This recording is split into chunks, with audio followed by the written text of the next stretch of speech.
Eu queria dizer que eu considero que a decisão do Supremo foi uma decisão muito importante para a enfermagem. Considero vitoriosa porque, primeiro, não foi decretada a inconstitucionalidade da lei, como muitos preconizavam, inclusive aqui dentro da Câmara dos Deputados. Os que torciam contra, defendiam que o Supremo tratasse a lei como inconstitucional, como impraticável. Aliás, a entidade que entrou com a ADI entrou com esse interesse, que o Supremo brecasse a lei, que o Supremo, na melhor das hipóteses, regionalizasse o piso salarial, conforme acabou sendo espelhado em um dos blocos de votos do Supremo Tribunal Federal. O voto do eminente ministro Toffoli, seguido por outros ministros, por outros 3 ministros, previa isso. Aí sim, uma inconstitucionalidade, um absurdo, um retrocesso na nação brasileira, que há décadas decidiu sobre a nacionalização do salário mínimo. Será que um enfermeiro no Amazonas vale menos do que um enfermeiro em São Paulo? Será que um técnico de enfermagem, um auxiliar da Bahia, vale menos do que um técnico e um auxiliar no Rio de Janeiro? Por que regionalizar? Então, eu julgo que essa decisão foi uma decisão favorável, um passo vitorioso desta luta que continua. Aos que questionaram isso, até porque eu sorrio sempre porque acredito na vida e na luta, mas não transijo 1 milímetro dessa construção ousada dos direitos dos trabalhadores. Então, a resolução, ela é uma resolução, que ela tem reveses contra a enfermagem. No entanto, a grande vitória dessa resolução é que o piso está valendo. O piso não está obstaculizado. O piso não está suspenso. O piso não é inconstitucional. A enfermagem tem piso. Porque a enfermagem tem lei. E 2 emendas constitucionais, que também não foram questionadas. O Supremo Tribunal Federal, portanto, na análise da cautelar do senhor ministro Luiz Roberto Barroso, garante variações de formas de aplicação da lei. Infelizmente, algumas dessas variações elas são preocupantes e prejudiciais e nós vamos enfrentá-las. Mas a grande vitória da decisão é essa: o piso é lei. A decisão, portanto, que revogou parcialmente a medida cautelar acrescida de complementação, como diz o próprio acórdão, a fim de que sejam restabelecidos os efeitos da Lei 14.434, a lei do piso, à exceção da expressão acordos, contratos, etc., com a implementação do piso salarial nacional por ela instituído, nos seguintes termos. Aí eu vou separar em 2 blocos, meus queridos companheiros e companheiras. Primeiro, em relação aos servidores públicos. Os servidores públicos foram analisados de 2 blocos. Primeiro, os servidores civis da União, servidores federais, e aqueles servidores de autarquias, de fundações públicas federais. A implementação do piso, segundo o acórdão prolatado pelo Supremo, prevê a implantação do piso que deva ocorrer de forma prevista na lei. Está escrito aqui, na Lei 14.434. Essa é uma decisão que remete ao que nós discutimos ontem de manhã com a ministra Nízia Trindade, numa audiência realizada dentro das dependências da Conferência Nacional de Saúde, e o Fórum Brasileiro de Enfermagem solicitou e nos convidou. Além de mim, como convidado, estava o deputado aqui distrital de Brasília, e uma deputada distrital de Brasília. Foi um momento importante onde a ministra disse que até quarta-feira daria os mecanismos de pagamento para não somente os servidores federais de autarquias e fundações, mas também para os entes subnacionais. Então, o Supremo manda pagar de imediato aos servidores federais. É necessário que todos os serviços de pessoal, de recursos humanos, dessas estruturas estejam prontos para as informações necessárias. A implementação do piso, seguindo, deve ocorrer na forma prevista na lei aos servidores públicos dos estados, distritos federais, municípios e suas autarquias e fundações, bem como aos profissionais contratados por entidades privadas que atendam no mínimo 60% pelo SUS. A implementação será dada pela implementação da diferença remuneratória resultante do piso salarial nacional, que deve ocorrer na extensão do quanto disponibilizado. O que é que estão dizendo aqui com muita clareza no texto? Diga-se de passagem. A União tem que passar para estados, municípios e suas autarquias e fundações públicas, devem passar, assim como para as filantrópicas e os 60% privados contratualizados SUS e os privados com 60% contratualizado com o SUS, não é? Os recursos. E diz o acordo que o pagamento, não é, deverá ocorrer na extensão do quanto disponibilizado, a título de assistência financeira complementar pelo orçamento da reunião, com redação dada pela Emenda Constitucional 127, de autoria do deputado Mauro Benevides Filho, eu falo o nome dele, e relatada por mim, inclusive com acréscimos ao texto original do deputado. Isso aqui significa o quê? A União terá que passar, minha gente, o dinheiro para estados, municípios, como a gente vem falando o tempo inteiro. E o quantitativo desse dinheiro é que complementará o piso. Se passar a menor, vai pagar a menor. Como é que não fica a menor esse dinheiro? São os entes subnacionais, são assim que são chamados, municípios, estados, os entes subnacionais, oferecerem a informação correta de quantos enfermeiros tem, quantos técnicos, quantos auxiliares tem, idem para as filantrópicas, idem para os privados contratualizados 60% SUS. Ontem de manhã, a ministra Nízia já nos informava, este dado é muito importante, que já 4 mil municípios haviam passado as informações. Qual é a tarefa do momento, enfermagem? É checar gentilmente com as suas secretarias de saúde, com os seus departamentos de recursos humanos e pessoas, como foi essa listagem. Citar todo mundo. Porque o dinheiro vai descer de acordo com a listagem. E se faltar dinheiro, Alice? Se faltar dinheiro, nós já contactamos aqui com a Comissão Mista de Orçamento, é só se abrir um crédito dentro do que a Emenda Constitucional 127 prevê, porque dinheiro tem. Foi disponibilizado 7,3 bi. Está se mostrando insuficiente. Tem que ir lá e pegar, porque tem 33 bi reservados para esse fim, para esse mistério. E ainda tem os recursos dos 50% do pré-sal que nós legislamos e que o Supremo Tribunal Federal não abordou. E o Supremo ainda faz uma inovação quando diz que a gente pode usar emendas do orçamento, etc., porque de fato, esse ano, as emendas passaram a ser possíveis de serem para pagamento de pessoal, né? O que não tinha antes. Então substituímos as secretas por coisas boas. Essa foi uma delas.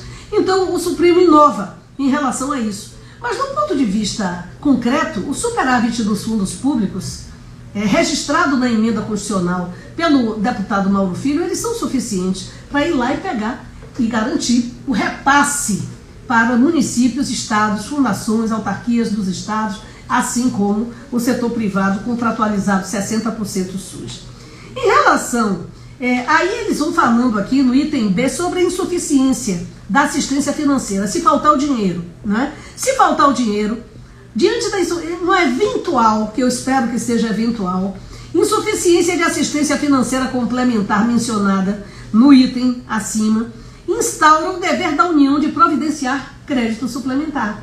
Então o próprio Supremo diz isso, não é? A União fica instaurada, o dever a ela de providenciar o crédito suplementar, cuja fonte são recursos provenientes do cancelamento total e parcial de dotações tais como aquelas destinadas ao pagamento de emendas parlamentares individuais, projetos e ao projeto de lei orçamentário destinado a ações de serviços públicos de saúde ou direcionadas àquela briga, né? Judiciário e legislativo, ou direcionadas às demais emendas parlamentares de relator, etc., do orçamento. É a inovação que o Supremo faz sobre fonte de pagamento.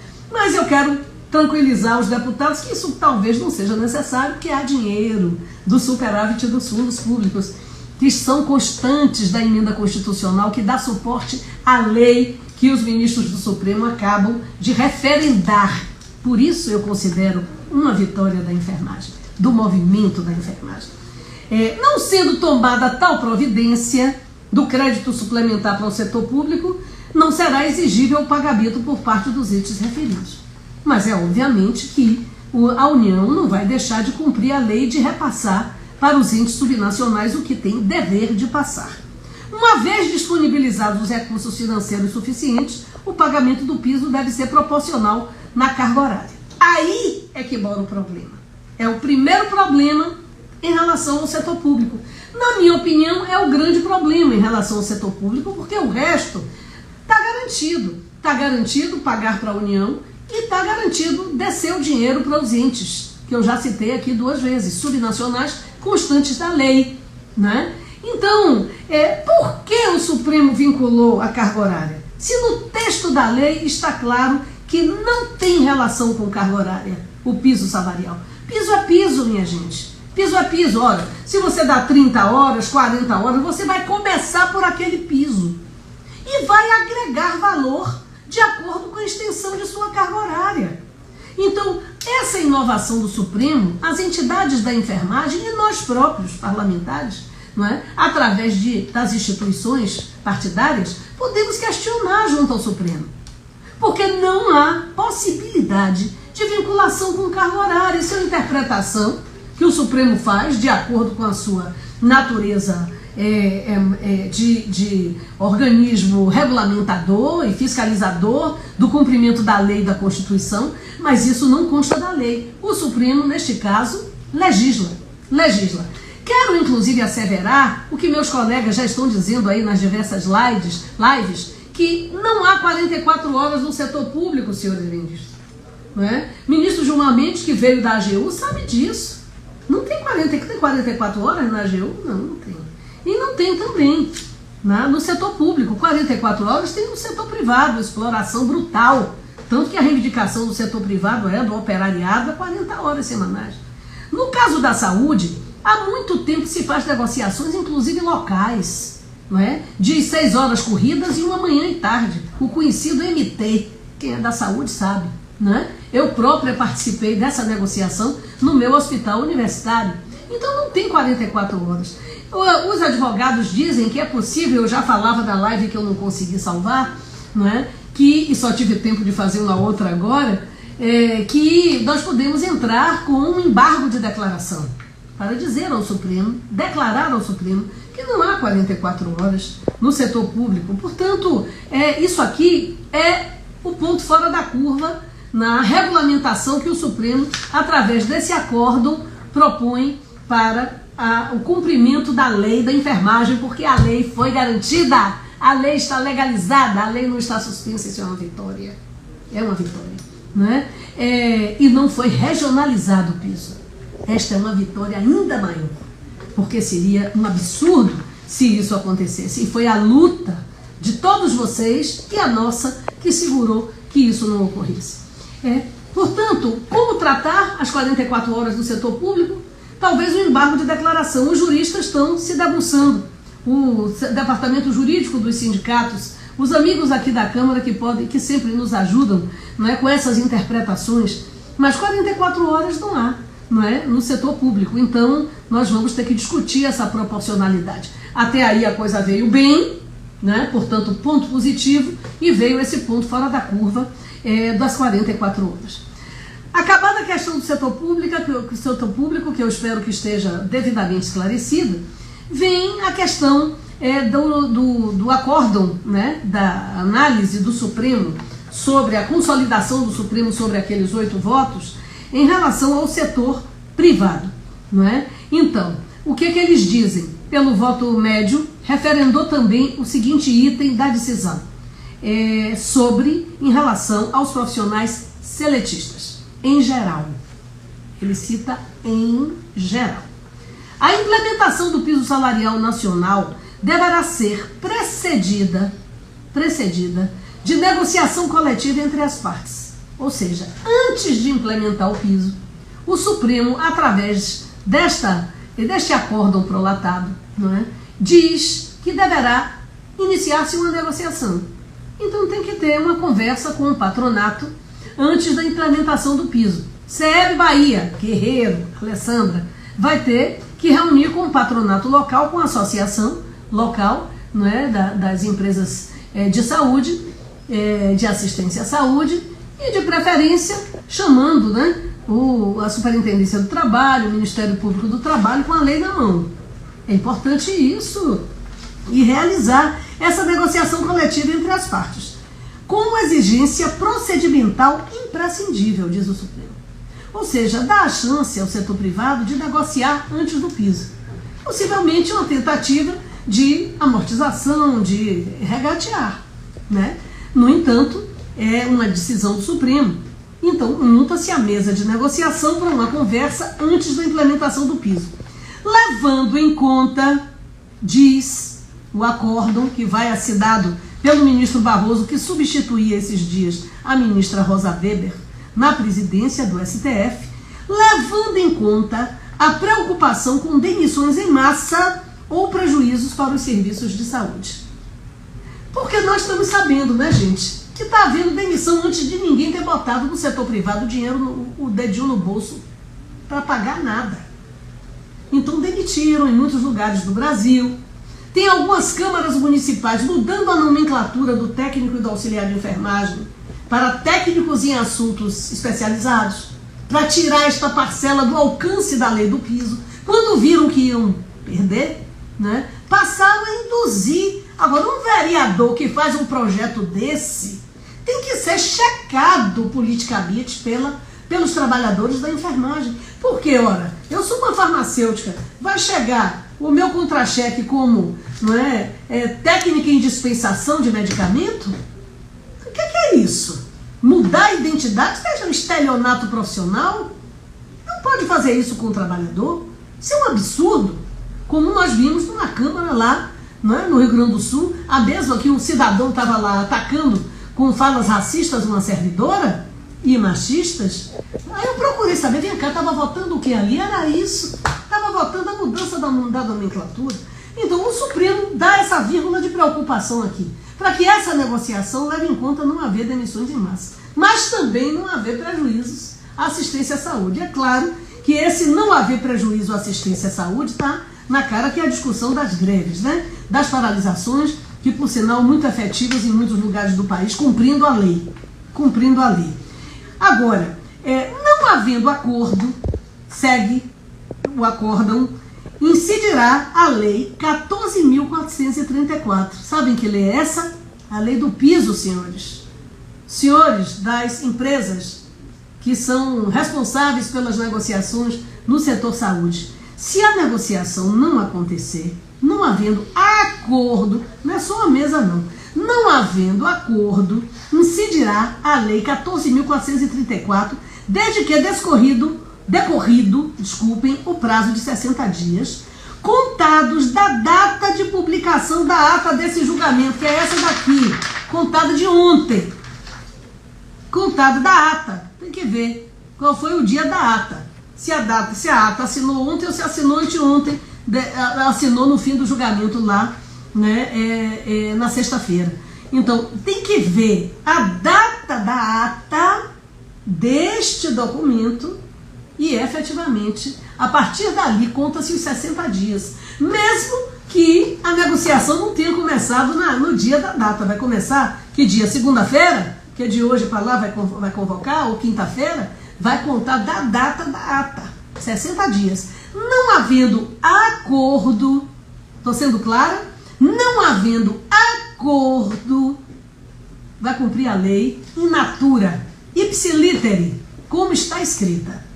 Certo? Então, isso é muito importante para o setor privado.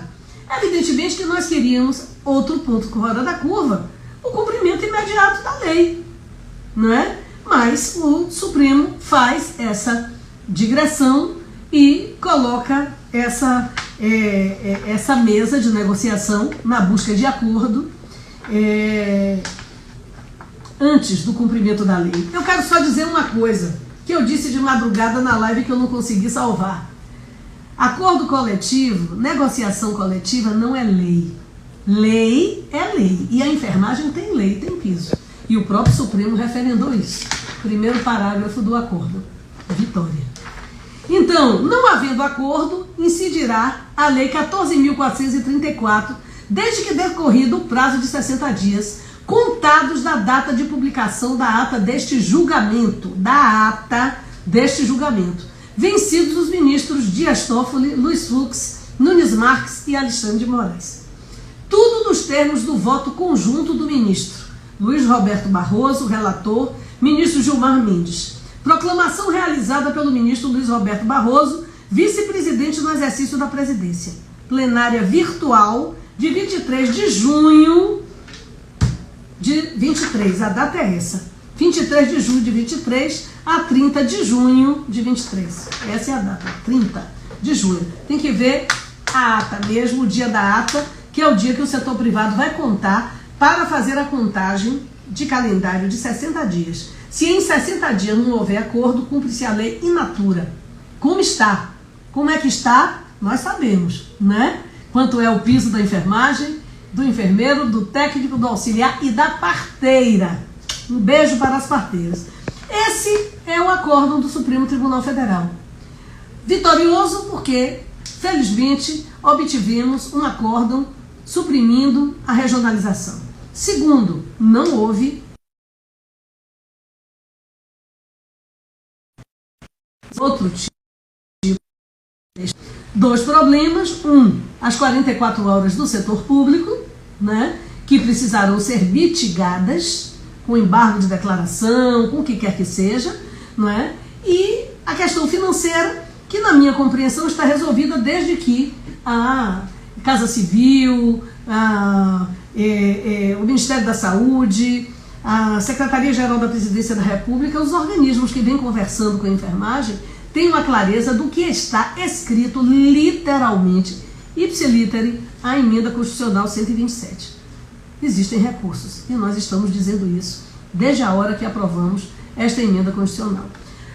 Para o setor privado, também a garantia da exigibilidade da lei, sem regionalização, não é, etc. No entanto, com a circunstância de que tem 60 dias de contagem para a feitura de um acordo.